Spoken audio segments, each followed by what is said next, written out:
بڑے دکھ کے ساتھ مجھے کہنا پڑتا ہے کہ ہماری آج کی نسل اس چیز کی پرواہ تک نہیں کر رہی، وہ اس نکاح کے بندھن کو نہیں سمجھ رہی۔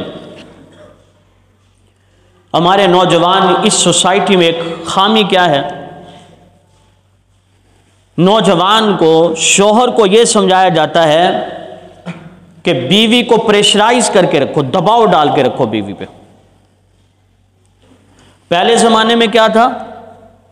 پہلی رات ہے تو بلی جو سامنے آ گئی، بلی اس کو مارو ٹکا کے، اس سے کیا ہوگا؟ بیوی، پہلی رات ہے، بیوی آئی ہوئی، اب پریشرائز ہو جائے گی کہ یار بڑا اس کے احتیاط کرنے کی ضرورت ہے۔ اور کہیں کوئی کیا کر دیتا؟ پلاننگ ہوتی تھی پوری، دوستوں کو کہا جاتا تھا کتا سامنے، کتا آیا اور اس کے بعد اس نے ٹھیک ٹھاک اس کتے کو مارا۔ کیوں؟ بیوی کو پتہ چلے کہ بڑا غصے والا ہے یہ ظالم ہے، اس سے حساب ہوگا کہ اس نے ناحق بلی کو کیوں مارا اور کتے کو کیوں مارا۔ اور اس طرح گھر نہیں چلا کرتے، یہ پرانی باتیں۔ اب کیا ہے؟ اب شوہر نے ایک لفظ سیکھ رکھا ہے۔ کیا لفظ سیکھا ہوا ہے شوہر نے؟ میں تجھے طلاق دے دوں گا۔ تھوڑی کوئی بات نہیں ہوتی، میں تجھے طلاق دے دوں گا۔ اگلی کوئی بات ہوئی نہیں، میں تجھے طلاق دے دوں گا۔ یہ شوہر یہ سمجھ رہا ہے کہ میں بار بار طلاق کی تسبیح پڑھوں گا تو یہ ڈر کے رہے گی، پریشرائز ہو جائے گی، دباؤ میں رہے گی۔ یہ اس نوجوان کی سب سے بڑی غلط فہمی، حماقت، سفاہت اور بے وقوفی ہے۔ عورت سب کچھ برداشت کر سکتی ہے، طلاق کا لفظ نہیں برداشت کر سکتی۔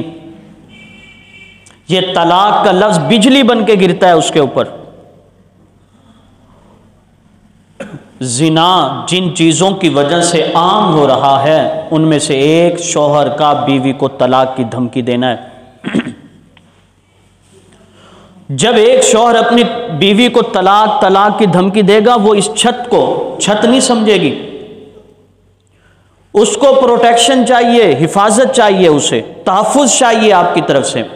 اللہ کے بعد دنیا دار الاسباب ہے، اسباب کے تحت اس کا سب سے بڑا سہارا شوہر ہے۔ اسباب کے تحت، ویسے تو اللہ ہی ہے، اسباب کے تحت سب سے بڑا سہارا کون ہوتا ہے؟ شوہر ہے اس کے لیے۔ اور یہ ظالم شوہر ہر وقت کیا کہہ رہا ہے؟ میں تجھے طلاق دے دوں گا، میں تجھے طلاق دے دوں گا۔ اس کے لیے وہ چھت نہیں رہتی، سہمی ہوئی، ڈر جاتی ہے وہ۔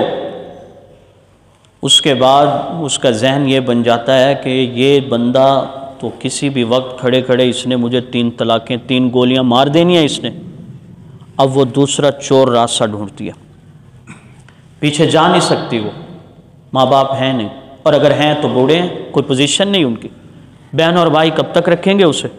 اب وہ اندر ہی اندر کڑتی ہے، جلتی ہے۔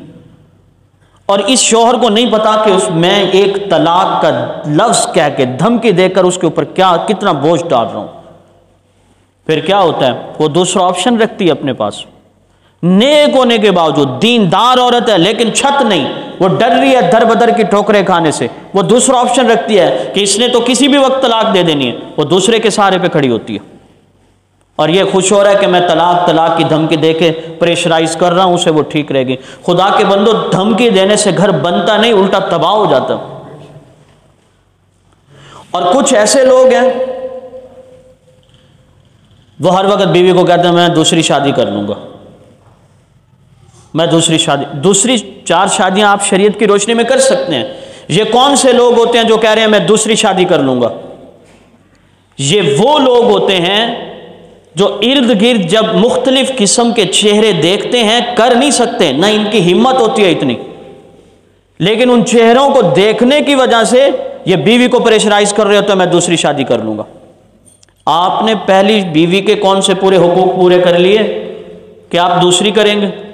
اور جب آپ نے کرنی ہی نہیں، اور اگر آپ کر بھی رہے ہیں، آپ پہلی بیوی کے حقوق پورے کر چکے ہیں، تو تب بھی آپ اس کو دھمکی کے طور پر استعمال نہ کریں۔ وہ تو ڈر جاتی ہے نا، عورت ہے، فطرت ہے اس کی۔ اور پھر یاد رکھیں، دوسری شادی کہہ کے آپ رشتہ مضبوط نہیں کر رہے ہوتے، آپ اس رشتے کو مزید کمزور کر رہے ہوتے ہیں۔ اور یہاں نوجوانوں نے یا تو کیا کہنا میں تجھے طلاق دے دوں گا، یا کیا کہتے ہیں میں دوسری شادی کر لوں گا، رشتے کمزور ہوتے چلے جاتے ہیں اس سے۔